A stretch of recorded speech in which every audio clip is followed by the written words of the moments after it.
Bem, continuando aqui nosso capítulo, né? A gente viu ali os motores SR. Vamos dar uma olhadinha nos EGR.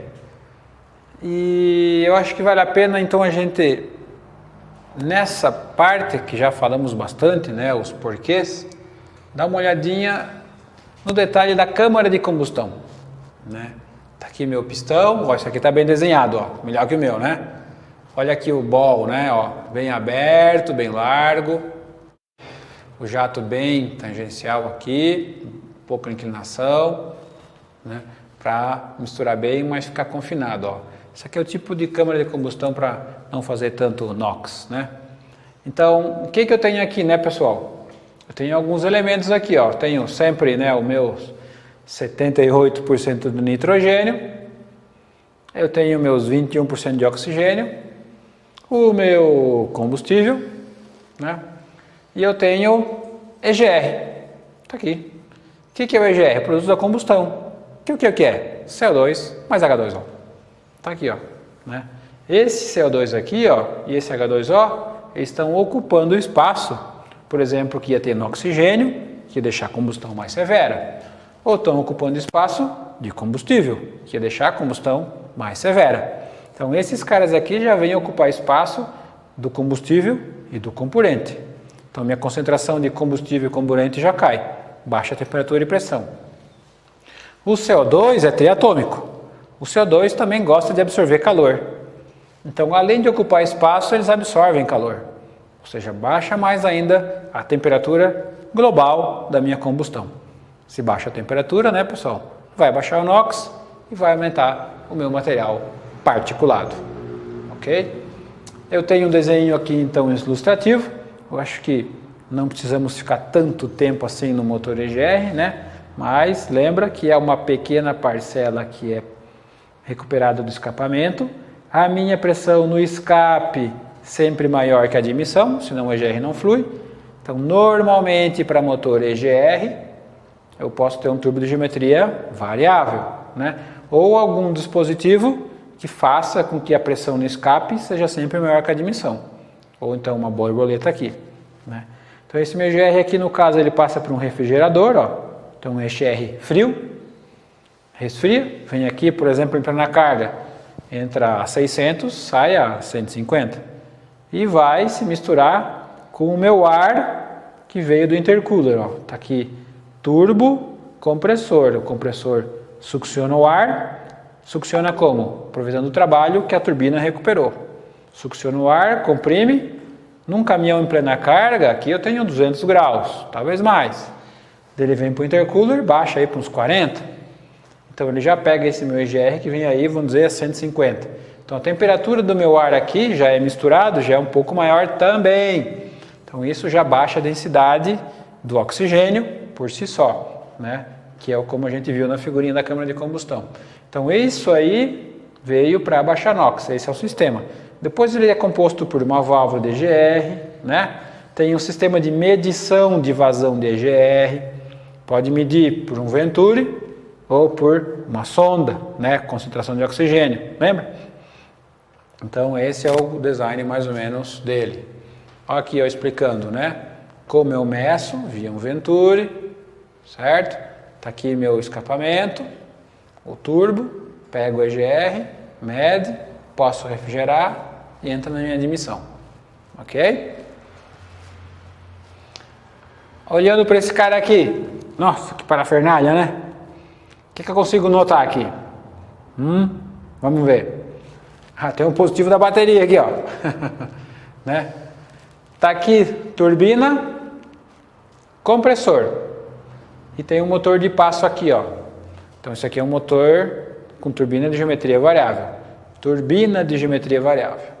Então ela é grande, pequena, que é para sempre eu ter pressão no escape elevada para eu poder abrir a minha válvula de EGR aqui, para o EGR fluir, passa pelo refrigerador da EGR, ó, então é motor com EGR frio. Aí esse meu EGR vem para um Venturi, mede, então ele já está frio, eu meço quanto o EGR está passando e vai para a minha admissão. E em paralelo o meu compressor puxou o ar, comprimiu o meu ar, entrou no intercooler, refrigera o ar e vai para a admissão e encontrar o EGR que estava fluindo. Então tá aqui, ó, Venturi para medir EGR, intercooler, turbo de geometria variável, escapamento, válvula de EGR, motor de arranque, refrigerador do EGR, tem lá a bomba d'água, enfim, toda essa parafernália aqui dá para ter uma noção de como é mais complexo o motor que vai usar o EGR, né? Mas é uma tecnologia que a gente sabe que é eficaz para diminuir NOx no uso do dia a dia do veículo, beleza? Porém, né, ao longo do uso, a gente não pode esquecer de qualidade do lubrificante, qualidade do combustível, tipo de uso, manutenção, porque se eu não cuidar, né, é um motor que está aspirando de volta CO2 e H2O, então está voltando o carbono ali, e o carbono começa a se depositar, ó. Né, pode entupir mangueira, tubo, pode depositar em sensores, então o sensor de pressão de turbo, temperatura, começa a ter leitura errada.